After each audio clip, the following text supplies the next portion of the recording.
ತಮಿಳುನಾಡಿಗೆ ನೀರು ಬಿಡಲು ಸಿಡಬ್ಲ್ಯೂಎಂಎ ಆದೇಶವನ್ನ ಕೊಟ್ಟಿದೆ. ಹೋರಾಟ ತೀವ್ರಗೊಳಿಸಲು ಕನ್ನಡ ಸಂಘಟನೆಗಳು ನಿರ್ಧಾರವನ್ನ ಕೈಗೊಂಡಿದ್ದಾವೆ.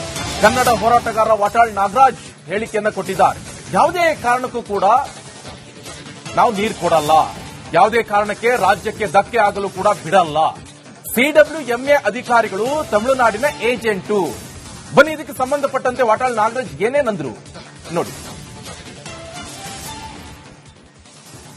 ಕನ್ನಡ ಪರ ಹೋರಾಟಗಾರರಾಗಿರ್ತಕ್ಕಂಥ ವಾಟಾಳ್ ನಾಗರಾಜ್ ಅವರು ಇದ್ದಾರೆ, ಅವ್ರನ್ನ ಮಾತಾಡ್ಸೋಣ. ಸರ್, ನೀವು ಗಮನಿಸಿದ್ರಿ ಸಿಡಬ್ಲ್ಯೂಎಂಎ ಅಲ್ಲಿ ನಮಗೆ ನ್ಯಾಯ ಸಿಗುತ್ತೆ ಅನ್ನುವಂತ ಭರವಸೆ ಇತ್ತು. ರಾಜ್ಯದಿಂದ ಕೂಡ ಸಮರ್ಥವಾದಂತ ವಾದ ಮಾಡ್ತೇವೆ, ನಾವು ನೀರನ್ನು ಉಳಿಸ್ಕೊಳ್ಳೋ ಕೆಲಸ ಮಾಡ್ತೇವೆ ಅನ್ನುವಂತ ಮಾತನ್ನ ಸಚಿವರು ಹೇಳಿದ್ರು, ಸಿಎಂ ಅವರು ಹೇಳಿದ್ರು. ಆದ್ರೆ ಇಲ್ಲಿ ವಿಫಲ ಆಗಿದೆ. ಸಿಡಬ್ಲ್ಯೂಎಂಎ ಕಾವೇರಿ ನೀರನ್ನ ಬಿಡೋಕೆ ಮತ್ತೆ ಸೂಚನೆ ಕೊಟ್ಟಿದೆ. ನನಗಂತೂ ಸಿಡಬ್ಲ್ಯೂಸಿ ಮೇಲೆ ನಂಬಿಕೆ ಇಲ್ಲ. ನನಗೆ ಸರ್ಕಾರಕ್ಕೆ ಇರ್ಬೋದು, ಬೇರೆ ಯಾರಿಗಾರು ಇರ್ಬೋದು, ತಮಿಳುನಾಡಿಗೂ ಇರ್ಬೋದು, ನನಗಿಲ್ಲ. ಅವರು ಮೋಸ ಮಾಡ್ತಾರೆ ಅಂತೇಳಿ ಮೋಸದ ಸಮಿತಿ, ಅದು ಗೌರವ ಅಲ್ಲ. ಅವ್ರು ನಿಜವಾಗ್ಲೂ ಡೆಲ್ಲಿಲಿ ಕೂತ್ಕೊಳ್ಳೋ ಬದಲು ತಕ್ಷಣ 2 ಗಂಟೆಯೊಳಗೆ ಬರ್ಬೋದು, ಇಲ್ಲಿಗೆ ಬಂದು ನಮ್ಮ ಜಲಾಶಯ ನೋಡಿದ್ರೆ ಅವ್ರಿಗೆ ಗೊತ್ತಾಗೋದು. ನೀರೇ ಇಲ್ಲ, ಮೈದಾನ, ಹಳೆ ದೇವಸ್ಥಾನ ಕಾಣ್ತಾ ಇದೆ, ಮುಳುಗಿರ್ತಕ್ಕಂಥ ಹಳ್ಳಿಗಳು ಕಾಣ್ತಾ ಇದೆ. ಇಂಥದ್ರಲ್ಲಿ ನೀರು ಕೊಡಿ ಅಂತ ಎಲ್ಲಿಂದ ಕೊಡೋದು? ಕೊಡಕ್ಕೆ ಸಾಧ್ಯ ಇಲ್ಲ. ಸರ್ಕಾರ ಯಾವುದೇ ಕಾರಣಕ್ಕೂ ನೀರು ಬಿಡ್ತಕ್ಕಂಥ ಚಿಂತನೆ ಮಾಡಲೇಬಾರದು. ಮಾಡಿದ್ರೆ ಸರ್ಕಾರದ ವಿರುದ್ಧ ಹೋರಾಟ ಅನಿವಾರ್ಯ.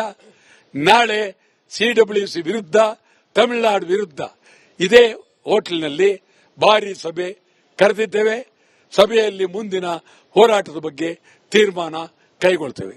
ನೀವು ಹೇಳ್ತಾ ಇದ್ರಿ ಸರ್, ಸಿಡಬ್ಲ್ಯೂಆರ್ಸಿ ಅಥವಾ ಸಿಡಬ್ಲ್ಯೂಎಂಎ ಬಗ್ಗೆ ತಮಗೆ ಒಂದು ವಿಶ್ವಾಸ ಇಲ್ಲ, ನೀರನ್ನ ಅಧ್ಯಯನ ಮಾಡಿಲ್ಲ ಅನ್ನುವಂಥದ್ದು. ಅಂದ್ರೆ ಅಧ್ಯಯನ ಮಾಡದೆ ತೀರ್ಪು ಕೊಡ್ತಾ ಇದಾರ ಅಂತ ಸರ್ ಅವರು?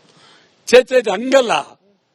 ನಿಮಗೆ ನಮ್ಮ ಅಧಿಕಾರಿಗಳು ಹೇಳುವ ಅಂಕಿಅಂಶಗಳ ವಾದ ನಿಮ್ಗಿಲ್ಲ ಅಂದಾಗ ನಿಜವಾಗಿ ಕಣ್ಣೆದುರು ಬಂದು ನೋಡಿ.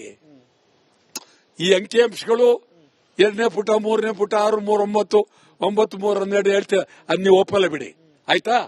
ಬನ್ನಿ, ನಿಂತ್ಕೊಳ್ಳಿ. ಡ್ಯಾಮ್ ಮೇಲೆ ಕಣ್ಬಿಟ್ಟು ನೋಡಿ ಎಷ್ಟು ನೀರಿದೆ, ಎಷ್ಟು ನೀರು ಹೋಗ್ತಾ ಇದೆ, ಎಷ್ಟು ನೀರು ಮಾಡಕ್ಕಾಗಲ್ವಾ? ಬಾರಿ, ಇದು ಎಮರ್ಜೆನ್ಸಿ, ಇದು ತುರ್ತು ಪರಿಸ್ಥಿತಿನಲ್ಲಿ 2 ರಾಜ್ಯದವ್ರು ಬರಲಿ, ಅವರು ಬರಲಿ, ನಾವು ನಿಲ್ಲೋಣ. ನೋಡಿದ್ರೆ ಗೊತ್ತಾಗತ್ತಲ್ಲ ಪರಿಸ್ಥಿತಿ, ಅದನ್ನ ಮಾಡಬೇಕು ಅವರು. ಇದಿಷ್ಟು ವಾಟಾಳ್ ನಾಗರಾಜ್ ಅವರ ಸ್ಪಷ್ಟವಾದಂತಹ ಮಾತುಗಳು. ಕ್ಯಾಮರಾಮನ್ ಮಧು ಜೊತೆ ಬಸವರಾಜ್ ಸರಂತಿಮಠ್, ರಿಪಬ್ಲಿಕ್ ಕನ್ನಡ, ಬೆಂಗಳೂರು.